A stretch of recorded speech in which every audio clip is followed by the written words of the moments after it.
So here we are again. Here again are our learning goals for today. First, we're going to take a look at who are our gifted and talented readers and what are their instructional needs. To get started, I love to share this comic.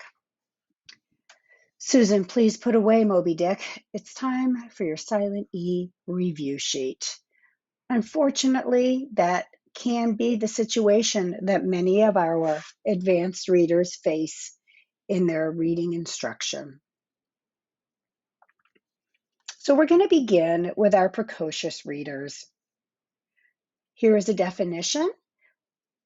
Precocious readers can be children who are able to read fluently and with understanding at an unusually young age, before attending school, and without having received any direct instruction in reading.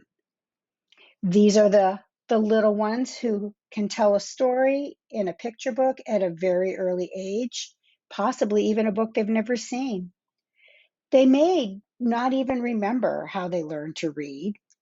They may just assume that everybody else their age also knows how to read. Maybe a kindergartner who comes to school with a love of reading and can't understand why the teacher is taking one letter of the alphabet at a time. Because of their advanced skill, precocious readers require instructional differentiation when they enter school. Advanced reading instruction is the most common form of instructional modification made for children who enter school reading, according to Del Sigley. Precocious readers do not need to relearn what they've already mastered, and reading instruction should take into account the skills that they already have. However, precocious readers may have areas of relative weakness in their skill patterns that merit attention. Instruction for these weaknesses should not overshadow opportunities for them to utilize their early reading strength. It's so important for teachers to begin with a general assessment of the child's reading ability. Based on that initial assessment, the child should be provided with appropriately challenging and diverse reading opportunities. The teacher can monitor this using appropriate formative assessments. These reading opportunities should enhance strength areas and at the same time develop areas of relative weakness. The material used should be based on the student's emerging interests and should include a wide variety of literature, including fiction, nonfiction, and poetry. Students should be encouraged to select a large portion of their reading material.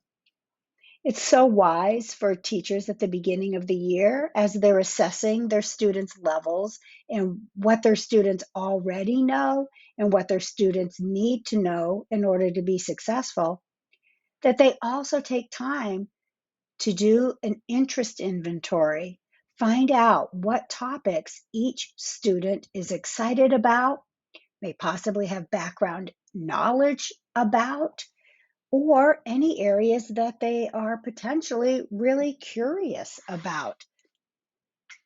Students are going to be much more motivated to be involved and engaged in reading if it is with topics or ideas that they have an interest in.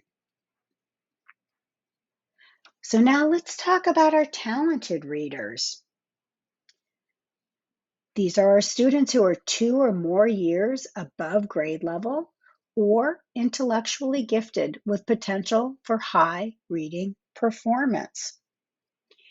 They can be avid readers, reading a variety of literature, a variety of genres, and they focus a lot of their time on reading. These are the kids that would be perfectly happy if we just left them alone to their own books. These are also students who are able to inherently connect previously learned ideas to new reading material. They make those connections all on their own. They also can demonstrate some tenacity when posed with challenges in reading.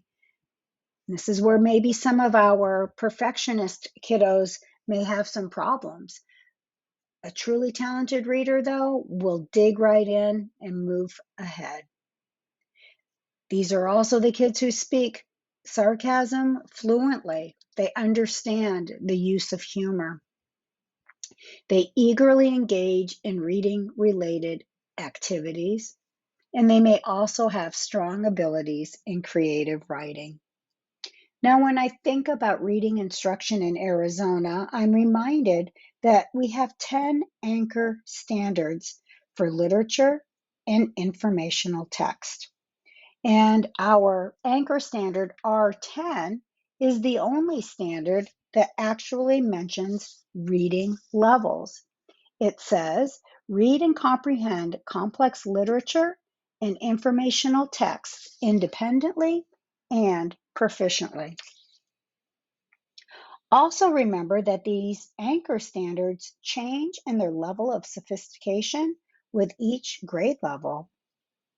There are standards where students are asked to work with key ideas and details, citing text in their answers, working with theme and challenges faced by characters, being taught how setting impacts the story, compare and contrast, analyzing multiple perspectives, and integrating information from several texts. We have to keep in mind with these talented readers, and with all readers actually, it's not enough to just be able to word call and retell text at a very basic level, but we want our students to think critically about what they are reading. When we think about these standards, these 10 anchor standards, we shouldn't look at them as one and done standards, just another checklist that we cross things off as students learn them, but they must be utilized and reinforced with everything they read. Our talented readers can benefit from explicit lessons grounded in the state ELA anchor standards. I'd like you to consider the last book you read for enjoyment. Did you think critically about the characters? Do any of you belong to a book club?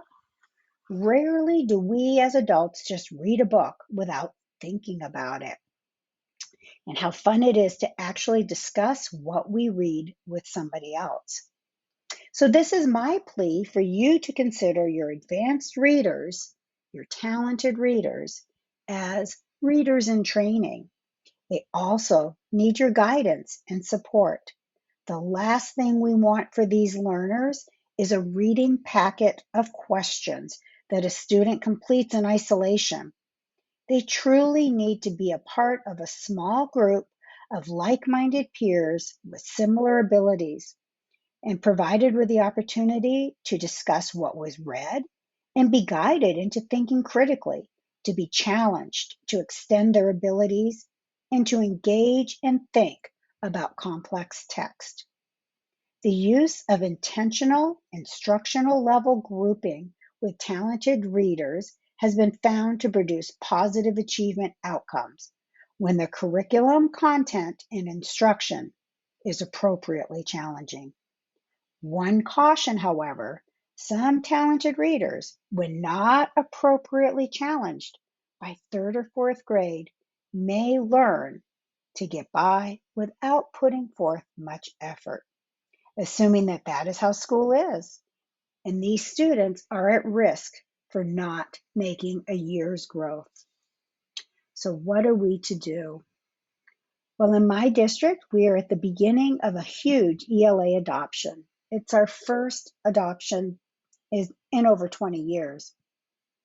All of our K-6 teachers are being trained and supported in this adoption. But what about our talented readers? How can their needs be met, yet teachers still follow the new curriculum with integrity as they are being asked to? Our gifted specialists are also being trained in this new ELA program and are still advocating for our gifted readers' needs and providing reading instruction. They are differentiating using Sandra Kaplan's depth and complexity prompts. Here are the original icons. And here are some question stems derived from the prompts. When you are using the prompt of language of the discipline, you could ask the student, what vocabulary is used? What methods are used? When you're considering change over time, you might think about the setting in a story. What was it like in the past, the present, and what might it be like in the future? You can ask your students to identify the big idea, the principle, or the generalization. Multiple perspectives. Who agrees and disagrees? What are their opinions? Who believes that and why?